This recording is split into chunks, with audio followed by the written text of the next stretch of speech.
মাগরিবের নামাজে পড়ে ছোট্ট এই দোয়াটি যদি আপনি 7 বার পাঠ করতে পারেন, নবীজি বলেন 70টি বিপদ থেকে তাকে মুক্তি দেওয়া হবে। এবং এই 70টি বিপদের মধ্যে সবচেয়ে ছোট্ট বিপদ হলো তার দারিদ্রতা।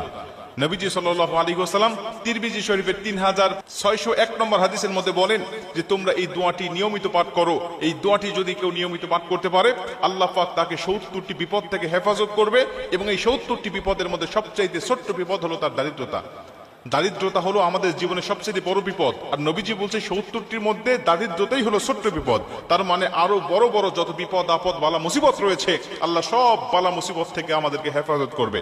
তার মানে আমি অসুস্থতা আছি, আপনি বিপদে আছেন, অসুস্থতায় আছেন, আল্লাহ পাক অসুস্থতাও আপনার দূর করে দিবে। আপনি বিপদে আছেন, এই দোয়াটি পাঠ করেন, আল্লাহ বিপদ থেকেও আপনাকে মুক্ত করে দিবে।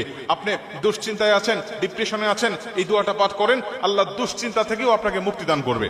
যত বিপদ আছে মানুষের শরীরে, মানুষের জীবনে, 70টি বিপদ, এমন বড় বড় বিপদ থেকে আল্লাহ পাক আপনাকে হেফাজত করবে।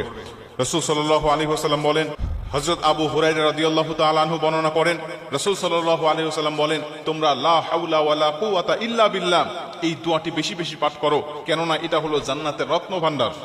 কেননা এটা হলো জান্নাতের রত্ন ভান্ডার। এই দোয়াটি যদি তোমরা বেশি বেশি পাঠ করো, জান্নাতের রত্ন ভান্ডার তোমাদেরকে দান করা হবে।